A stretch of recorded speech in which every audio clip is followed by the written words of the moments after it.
కేంద్ర మంత్రి పీయూష్ గోయల్ మాట్లాడుతున్నారు. లైవ్ చూద్దాం. ध्यान रखा गया है, साथ ही यह साझेदारी लघु एवं मध्यम उद्यमों, एमएसएमईज, उद्यमियों, कुशल श्रमिकों और उद्योग के लिए नए अवसर खोलेगी, उन्नत प्रौद्योगिकियों तक पहुंच को सुगम बनाएगी और भारत के make in India for the world, design in India for the world और innovate in India for the world के दृष्टिकोण को साकार करने में सहायक होगी।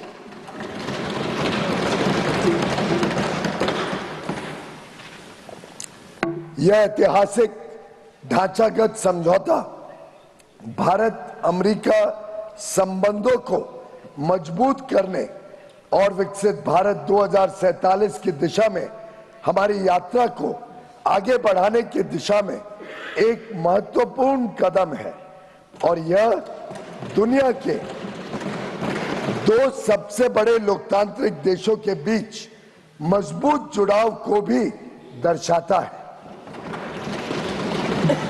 जो स्वाभाविक साझेदार हैं और साझा समृद्धि के लिए मिलकर काम कर रहे हैं।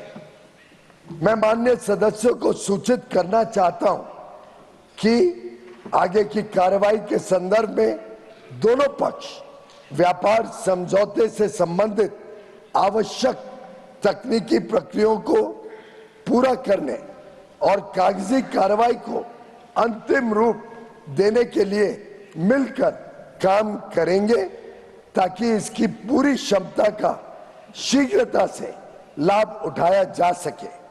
समझौते की विस्तृत रूपरेखा इन प्रक्रियाओं के समापन के पश्चात तुरंत घोषित की जाएगी। माननीय सदस्यों को भारत के ऊर्जा स्रोतों से संबंधित उन मुद्दों की जानकारी होगी जो इस समझौते पर हुई चर्चाओं के दौरान उठाए गए हैं। मैं स्पष्ट करना चाहता हूं, जैसा कि सरकार ने कई बार सार्वजनिक रूप से कहा है कि 140 करोड़ भारतीयों की ऊर्जा आवश्यकताओं की सुरक्षा सुनिश्चित करना सरकार की सर्वोच्च प्राथमिकता है।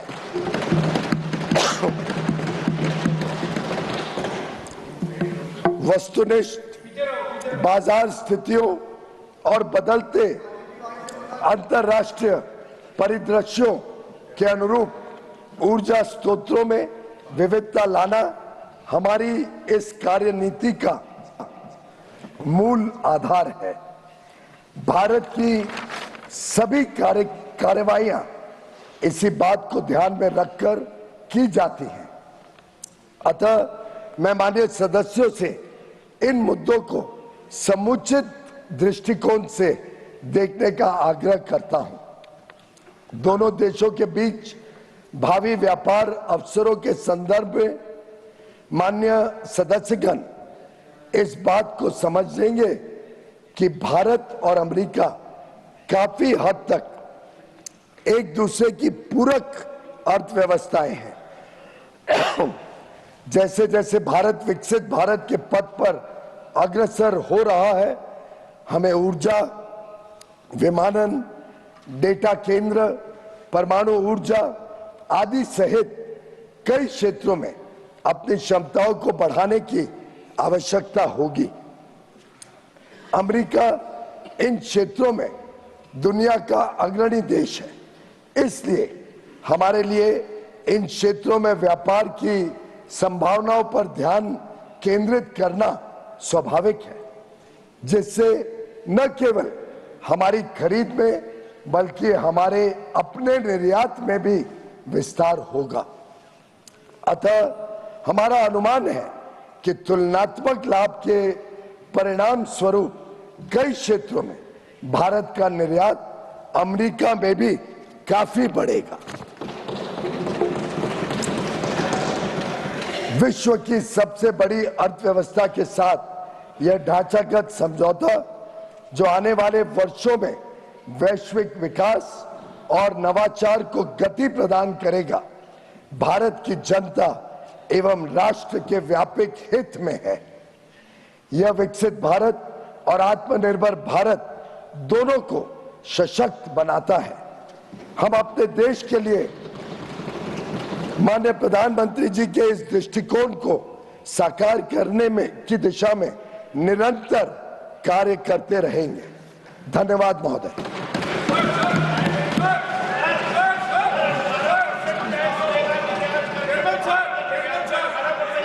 Yeah. One by one. Why so many people? I will come one by one. You all sit. I will come one by one. I will come one by one. You please sit. Yeah. Then I am not entertaining anything. I am going to read. Honorable members, I draw your attention to the Rule 251 of the Rules of Procedure and Conduct of Business.